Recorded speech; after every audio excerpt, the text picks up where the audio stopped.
रवैया जो मैं देख रहा हूं वो हिटलर की तरह लग रहा है कि जबरदस्ती धमका के धमका के उनकी हड़ताल को खत्म करना चाहते हैं और उनकी मांगों के ऊपर कोई सुनाई नहीं हो रही है। मेरी यही विनती माननीय मुख्यमंत्री महोदय से है कि 4700 एम्प्लॉयज को ना देखें आप।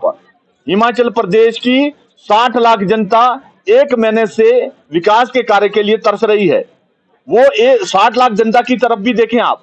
पंचायती राज में ही सारे डेवलपमेंट के गांव के विकास के पैसे जाते हैं। सारी 3200 पंचायतों में कोई कार्य नहीं हो रहा है। मेरी आपसे विनती है 60 लाख जनता की दर्द को पीड़ा को आप सुने और ऐसा ना करें कि 60 लाख जनता की दर्द को आप दबाएं।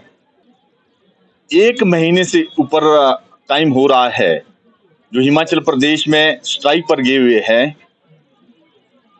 और हिमाचल प्रदेश के अंदर 3200 पंचायतों के करीब जिसमें विकास के कार्य सारे बंद है। हिमाचल प्रदेश कांग्रेस सरकार विकास के बहुत बड़े बड़े दावे कर रही है। आप सबको पता है कि हिमाचल प्रदेश के अंदर बहुत बड़ी आपदा आई थी, जिस आपदा में हिमाचल प्रदेश में लाखों लोगों का नुकसान हुआ था और उसमें जो भी सरकार की तरफ से सहायता मिलती है वो पंचायती राज के माध्यम से हर उस आदमी तक पहुंचती है जिसका नुकसान हुआ है। पर हिमाचल प्रदेश कांग्रेस सरकार बहुत दिनों से गरीब वंचित शोषित जो जूझ रहे हैं, जो घर के सामने अपने डंगे नहीं दे पा रहे, जिनके घर गिरे हैं उनको रिपेयर नहीं कर पा रहे, जिनके खेत गिरे हैं उनको उसमें डंगे नहीं दे पा रहे, और मनरेगा के तहत जो कार्य होते थे वो सारे कार्य बंद है। और कांग्रेस सरकार आज जैसे सुना है कि जितने भी जिला परिषद कैडर के एम्प्लॉयज है उसमें एक्सडीएन भी है, एसडीओ भी है, जेई भी है और पंचायती राज में जो टेक्निकल असिस्टेंट होता है वो भी है और जीआरएस भी है, सेक्रेटरी भी है। इन सब के अगेंस्ट एक्शन लेने की बात कह रही है। ये बहुत ही दुखद है। भारतीय जनता पार्टी की सरकार ने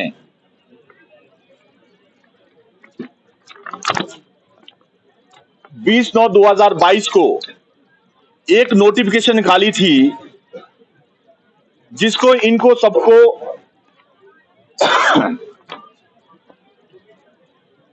एक रेगुलर बेसिस की अपॉइंटमेंट दी थी। Zila Parishad cadre appointed on regular basis with immediate effect as under, जिसमें पहले भारतीय जनता पार्टी की सरकार ने जिस एक्सीएन को 15,600 स्केल था उसका 83,600 किया था। 5 गुना सबके इनके स्केल बढ़ाए थे। जो असिस्टेंट इंजीनियर था उनका 15,600 था, उसका 56,100 किया।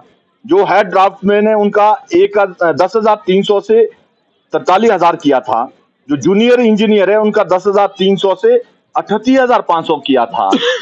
और कुछ ब्लॉक में वो पैसा इस नोटिफिकेशन के आधार पर कुछ एम्प्लॉयज को मिला भी, पर जैसे ही कांग्रेस की सरकार सत्ता में आई उन्होंने इस नोटिफिकेशन को डीनोटिफाइड किया।